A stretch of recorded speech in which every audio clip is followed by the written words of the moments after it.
جن کے خیالات ادھر ادھر بھٹکتے رہتے ہیں ان کے خیال کو اللہ تبارک و تعالیٰ کی طرف مرتکز کرنے کے لیے ایک علاج ہے. سمجھے نا؟ علاج کو مقصود نہیں قرار دیا جاتا، مقصود تو صفہ ہوتی ہے نا، لیکن مقصود ہے اللہ جل جلالہ کا ذکر دل میں پیدا ہو جانا، اللہ تعالیٰ کے ساتھ تعلق پیدا ہو جانا، اللہ تبارک و تعالیٰ کے ساتھ مضبوط تعلق پیدا ہو جانا، یہ مقصود ہے. اس کے لیے مختلف تجربات سے مختلف علاج تجویز کیے گئے ہیں.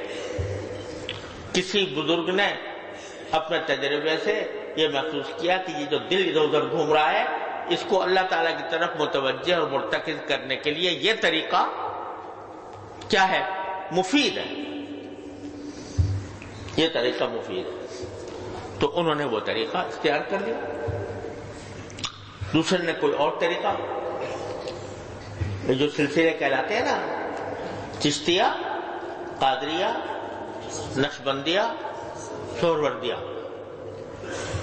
یہ کیا ہے؟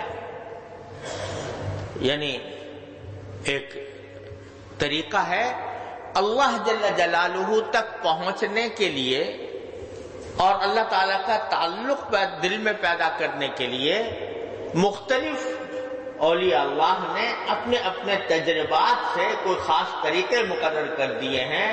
وہ یہ سلسلے ہیں. چشتیہ، نقشبندیوں کے ہاں کچھ اور اسباق ہوتے ہیں، قادریوں کے ہاں کچھ اور ہوتے ہیں، اور سہروردیوں کے ہاں کچھ اور ہوتے ہیں.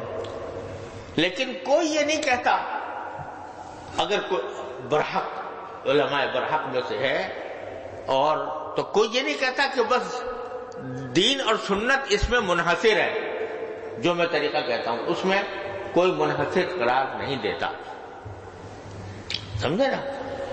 اور نہ اس کو مقصود اصلی قرار دیتا ہے، بلکہ یہ کیا ہے؟ یہ علاج ہے.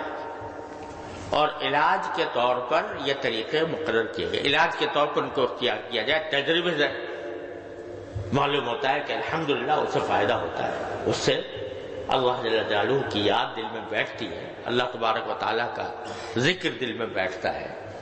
اور اللہ تبارک و تعالیٰ نے اس میں خاصیت اللہ تعالیٰ پیدا کرنے والے ہیں وہ، تو اس لیے اس کے باقاعدہ نص سے ثابت ہونے کی ضرورت نہیں ہے، جیسے کسی علاج کے نص کے ثابت ہونے کی ضرورت نہیں ہے. حقیقت میں ایک علاج کے مختلف طریقے، لیکن ہوا یہ رفتہ رفتہ رفتہ رفتہ کہ یہ طریقے علاج کے طور پر تجویز کیے گئے تھے، بعد میں رفتہ رفتہ لوگوں نے ان کو مقصود بنا لیا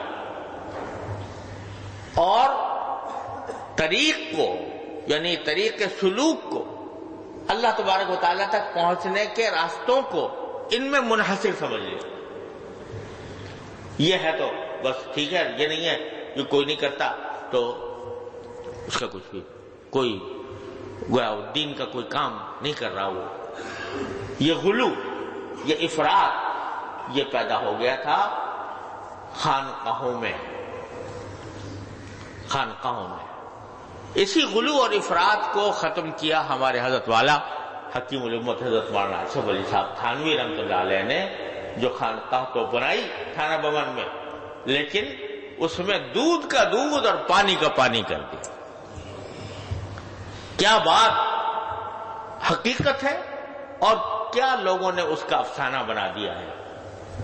اور انہوں نے یہاں تک کہہ دیا کہ تصوف کچھ اور چیز ہے اور طریقت کچھ اور چیز ہے، شریعت کچھ اور چیز. شریعت میں ایک چیز حرام ہے، طریقت میں حلال ہے، والعیاذ باللہ. اور طریقت والوں کو کیا معلوم کہ شریعت کے ذریعے وہ نہیں پہنچ سکتے اللہ تک، وہ طریقت کے ذریعے پہنچ سکتے ہیں. اور طریقت کے جو طریقے ہیں وہ سارے کے سارے وہ ہیں اللہ تک پہنچانے والے. اور جو شریعت پر عمل کرنے والے ہیں یا شریعت کو جاننے والے ہیں یا ان کی تربیت دینے والے ہیں، ان کو وہ تصوف سے، طریقت سے خارج سمجھتے ہیں. حضرت والا نے اللہ تعالیٰ ان کے درجات بلند. ہمارے سارے بزرگوں نے، لیکن حضرت والا نے اپنا موضوع خاص طور پر اس کو بنایا، اپنے مواعظ میں، ملفوظات میں، تالیفات میں، کہ یہ حقیقت شریعت اور طریقت متلازم ہیں، دونوں کو ایک دوسرے سے جدا نہیں کیا جا سکتا. جو شخص یہ کہتا ہے کہ طریقت بغیر شریعت کی ہو سکتی ہے، گمراہ ہے. طریقت بجز شریعت کے نہیں ہو سکتی جب تک کہ شریعت کے احکام کی پوری پابندی نہ ہو. شریعت وہ طریقت وبال ہے، وہ گمراہی ہے، وہ اللہ تعالیٰ تک پہنچنے کا راستہ نہیں، وہ اللہ تعالیٰ سے دور لے جانے کا راستہ. اللہ بچائے.